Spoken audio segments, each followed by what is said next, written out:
আসসালামু আলাইকুম। সুপ্রিয় অষ্টম শ্রেণীর শিক্ষার্থী, আশা করছি তোমরা সবাই ভালো আছো। আজ আমি তোমাদের বাংলাদেশ ও বিশ্ব পরিচয় পঞ্চম অধ্যায় বাংলাদেশ রাষ্ট্র ও সরকার ব্যবস্থা এই অধ্যায়ের অনুশীলনীতে দেওয়া বহু নির্বাচনী এবং সৃজনশীল প্রশ্ন ও উত্তর নিয়ে আলোচনা করব।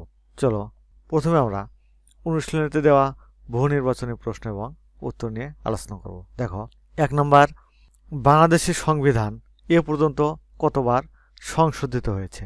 সঠিক উত্তর 17 বার।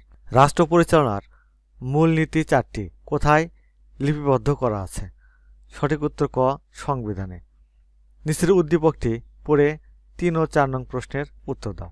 মিসেস তাসলিমা জাতীয় সংসদের একজন সদস্য, কিন্তু তিনি সংসদ নির্বাচনের সময় 300 আসনের কোনোটিতেই প্রার্থী ছিলেন না। তিনি একজন নির্বাচিত সদস্য হিসেবে জাতীয় সংসদের অধিবেশনে সরকারি চাকরির ক্ষেত্রে নারীর কোটা বৃদ্ধি বিল উত্থাপন করেন। কাদের ভোটে মিসেস তাসলিমা সংসদ সদস্য হিসেবে নির্বাচিত হলেন? সঠিক উত্তর খ, সংসদ সদস্যদের।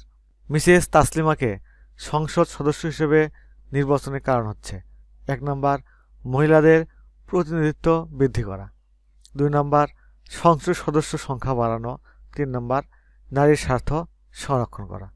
নিচের কোনটি সঠিক? সঠিক উত্তর খ, 1 ও 3, মহিলাদের প্রতিনিধিত্ব বৃদ্ধি করা, 3 নম্বর, নারী স্বার্থ সংরক্ষণ করা, এই দুটি ঠিক। তারপর দেখো, সৃজনশীল প্রশ্ন দেওয়া আছে। প্রথমে আমরা উদ্দীপকটি পড়ে নিব। গোলাম কুদ্দুস সাহেব হাটহাজারী উপজেলার রহিমপুর গ্রামের একজন বাসিন্দা। তিনি 2015 সালে একটি স্থানীয় সরকারের চেয়ারম্যান হিসেবে নির্বাচিত হন। তিনি এলাকাবাসীর বিশুদ্ধ পানির সমস্যা দূর করার জন্য তার এলাকায় 5টি নলকূপ স্থাপন, রাস্তাঘাট সংস্কার ও নির্মাণ এবং মেধাবী শিক্ষার্থীদের বৃত্তি প্রদানের ব্যবস্থা করেন। ইতিমধ্যে তিনি তার এলাকায় একজন জনপ্রিয় ব্যক্তিত্ব সম্পন্ন মানুষ হিসেবে পরিচিতি পেয়েছেন। এই উদ্দীপকের আলোকে এই 4টি প্রশ্নের উত্তর দিতে হবে। চলো এই 4টি প্রশ্নের উত্তর আমরা আমাদের নোট থেকে দেখে নেব। ক নম্বর প্রশ্ন, বাংলাদেশে জেলা পরিষদের সংখ্যা কত?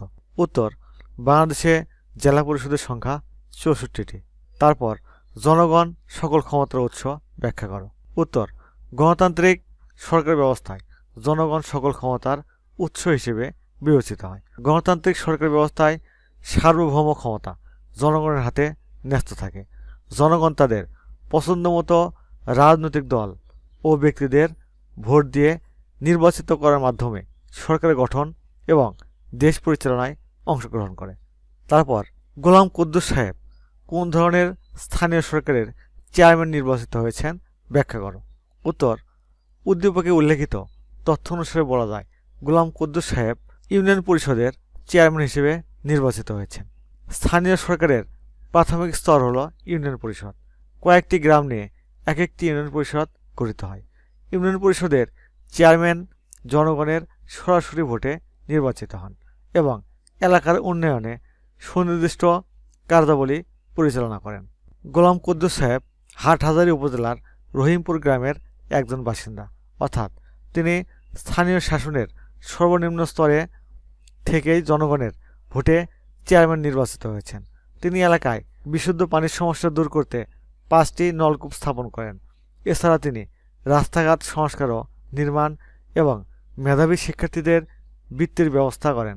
এ থেকে বোঝা যায় গোলাম কুদ্দুস সাহেব স্থানীয় শাসন ব্যবস্থার প্রাথমিক স্তর ইউনিয়ন পরিষদের চেয়ারম্যান হিসেবেই দায়িত্ব পালন করছেন। তারপর, কুদ্দুস সাহেবকে চেয়ারম্যান হিসেবে উল্লেখিত দায়িত্ব ছাড়াও আরও অনেক দায়িত্ব পালন করতে হয়। বক্তব্যটির যথার্থতা নিরূপণ করো। উত্তর, গোলাম কুদ্দুস সাহেব ইউনিয়ন পরিষদের চেয়ারম্যান। জনপ্রতিনিধি হিসেবে তাকে ইউনিয়ন পরিষদের উন্নয়নে বহুমুখী কার্যক্রম পরিচালনা করতে হয়। উদ্দীপকে ইউনিয়ন পরিষদের চেয়ারম্যান হিসেবে গোলাম কুদ্দুস সাহেবের কয়েকটি উল্লেখযোগ্য কাজ বর্ণিত হয়েছে।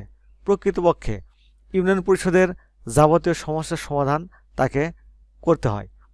সরকারের সহায়তায় তিনি কাজগুলো সম্পূর্ণ করে থাকেন। গোলাম কুদ্দুস সাহেবকে তার ইউনিয়নের সার্বিক উন্নয়নের জন্য পরিকল্পনা গ্রহণ ও বাস্তবায়ন করতে হয়। তিনি প্রাকৃতিক দুর্যোগে ক্ষতিগ্রস্তদের সাহায্য পুনর্বাসনের ব্যবস্থা করেন। ইউনিয়নের পরিবেশ পরিষ্কার পরিচ্ছন্ন রাখা এবং এলাকার শান্তি শৃঙ্খলা রক্ষা করাও তার দায়িত্বের মধ্যে পড়ে। এলাকার বিভিন্ন অপরাধ এবং যৌন হয়রানি ও যৌতুক প্রথার মতো সামাজিক সমস্যার বিরুদ্ধেও তিনি সচেতনতা গড়ে তোলেন। উপরে আলোচনা থেকে বলা যায় গোলাম কুদ্দুস সাহেব ইউনিয়নের সার্বিক দায়িত্ব পালন করেন। সুপ্রশিক্ষিত স্থলে এখানেই শেষ করছি। আগামী পর্বে আমরা ৬ষ্ঠ অধ্যায় বাংলাদেশের সাংস্কৃতিক পরিবর্তন এই অধ্যায়ের বহু নির্বাচন এবং সৃজনশীল প্রশ্ন উত্তর নিয়ে আলোচনা করব। সুপ্রশিক্ষার্থী, তোমরা এখনও যারা সোহান অনলাইন স্কুল চ্যানেলটি সাবস্ক্রাইব করোনি তারা প্লিজ সাবস্ক্রাইব করবে এবং ভিডিওতে লাইক দিয়ে দেবে। আল্লাহ হাফেজ।